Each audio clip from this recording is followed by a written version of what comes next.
आज की क्लास में पढ़ेंगे बिंदु आवेश के कारण वैद्युत क्षेत्र की तीव्रता। अगर कोई बिंदु आवेश है उसके कारण कितनी वैद्युत क्षेत्र की तीव्रता होगी। तो देखिए किस प्रकार से करेंगे। किसी बिंदु आवेश के कारण E मतलब वैद्युत क्षेत्र की तीव्रता, वैद्युत क्षेत्र की तीव्रता को E से प्रदर्शित करते हैं। ये भी टॉपिक आपके एग्जाम के लिए बहुत ज़्यादा आवश्यक है। देखिए मान लेते हैं कोई बिंदु आवेश Q बिंदु A पर रखा है। कोई बिंदु आवेश Q बिंदु A पर रखा है जिससे R दूरी पर, जिससे कितनी दूरी पर, R दूरी पर कोई बिंदु है P, जहां हमें वैद्युत क्षेत्र की तीव्रता का मान ज्ञात करना है। अगर ये आवेश पॉजिटिव है तो धन आवेश के कारण वैद्युत क्षेत्र की तीव्रता बाहर की ओर, तो जो E की दिशा होगी वो ये होगी। अब ज्ञात कैसे करेंगे। अगर परिभाषा की बात करें तो परिभाषा लिखेंगे, माना कोई बिंदु आवेश Q बिंदु A पर स्थित है जिससे R दूरी पर कोई बिंदु P है जहां वैद्युत क्षेत्र की तीव्रता की गणना करनी है, जिसके लिए बिंदु P पर कोई परीक्षण आवेश Q0 को बोलते हैं परीक्षण आवेश।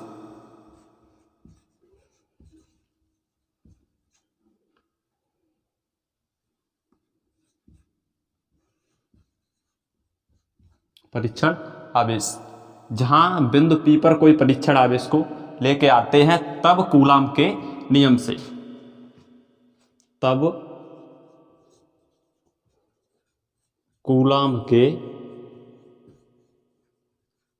से, आप लोग परिभाषा लिख लेना, वीडियो पॉज करके लिख सकते हैं। कूलाम का नियम क्या है, तब बिंदु A पर जो आवेश है वो बिंदु P पर जो आवेश है उस पर कुछ बल लगाएगा, तब कूलाम के नियम से F बराबर 1/4 पाई एप्सिलॉन 0 इंटू K। ये K क्या है, मान लेते हैं ये जो सिस्टम है सब, ये जो निकाय है वो K माध्यम के परावैद्युतांग में रखा हुआ है। Q1 इंटू Q2, Q1 कितना है Q2 कितना है Q0, और अपॉन बीच की दूरी कितनी है दोनों आवेशों की R, तो R²। बिंदु A के कारण P पर बल निकाल लिया हमने। अब जबकि हम जानते हैं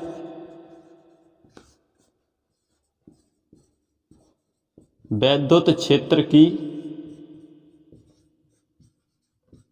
तीव्रता की परिभाषा से, वैद्युत क्षेत्र की तीव्रता की परिभाषा क्या थी, E बराबर F/Q0, जहां पर Q0 क्या था, परीक्षण आवेश। परिभाषा थी एकांक परीक्षण आवेश पर लगने वाला बल तथा एकांक परीक्षण आवेश के अनुपात को वैद्युत क्षेत्र की तीव्रता कहते हैं, जिसे न्यूटन, जिसका मात्रक न्यूटन प्रति कूलम होता है। हमने F का मान निकाल लिया है, हम F का मान उठा के यहाँ रख देते हैं, तब ये होगा E बराबर 1/4 पाई एप्सिलॉन 0 Q0/R²। ये F का मान यहाँ लगा दिया इसकी जगह, और अपॉन Q0, इस Q0 से ये Q0 कैंसिल हो जाएगा, तब आपका बचेगा 1/, ये K और है इसमें, तब आपका बचेगा 1/4 pi epsilon 0 into K Q/R²। तो इसे लिख सकते हैं E बराबर 1/4 pi epsilon 0 K Q/R² Newton प्रति कूलम। अगर बात करें वायु के लिए या निर्वात के लिए, तो वायु के लिए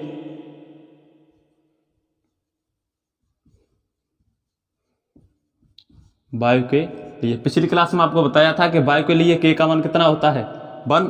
अगर यहाँ 1 रख देते हैं तो ये हो जाएगा E वेक्टर बराबर 1/4 पाई एप्सिलॉन 0, K का मान कितना रख देंगे 1, तो K खत्म हो जाएगा यहाँ से, और Q/R² न्यूटन प्रति कूलम। ये आया किसी बिंदु आवेश के कारण वैद्युत क्षेत्र की तीव्रता। अगर बिंदु आवेश हमारा 1 कूलम का है तो 1 कूलम, 5 कूलम का है तो 5 कूलम, अगर प्लस का है तो वैद्युत क्षेत्र की तीव्रता बाहर की ओर, और अगर माइनस का है तो वैद्युत क्षेत्र की तीव्रता अंदर की ओर। आगे एक और है टॉपिक, उसे भी देख लेते हैं। बहुल आवेशों के कारण वैद्युत क्षेत्र की तीव्रता। यहाँ तो हमारा एक आवेश था, अगर आवेश बहुत से हों, एक ना हो, बहुत से हों, मान लेते हैं ये Q1 हो, दूसरा Q2 एक और हो, तीसरा Q3 हो, ये दूरी मान लेते हैं R1, Q2 से बिंदु P की दूरी R2 मान लेते हैं, यहाँ से इसकी दूरी R3 मान लेते हैं।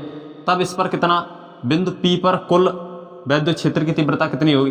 देखिए ये भी प्लस का आवेश है, तो इसके कारण भी बाहर की ओर इसे E1 मान लेते हैं, इसे E2 मान लेते हैं और इसे E3 मान लेते हैं। प्लस के कारण वैद्युत क्षेत्र की तीव्रता बाहर की ओर। तो करेंगे क्या, बिंदु P पर पहले निकाल लेंगे Q1 के कारण P पर वैद्युत क्षेत्र की तीव्रता, Q2 के कारण और Q3 के कारण, और तीनों को जोड़ देंगे। तो बिंदु P पर लिखेंगे बहुल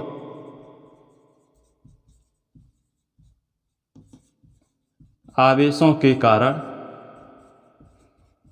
E, मतलब वैद्युत क्षेत्र की तीव्रता। कैसे निकालेंगे, बिंदु P पर कुल तीव्रता निकालेंगे तो लिख देंगे E net E1 plus E2, कितने आवेश हैं 3, plus E3 plus dot dot dot plus En, मान लेते हैं कितने आवेश हैं n।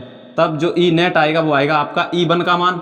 इसको हम क्या लिख सकते हैं, इसे लिख सकते हैं हम K, तो K लिख देते हैं यहाँ K।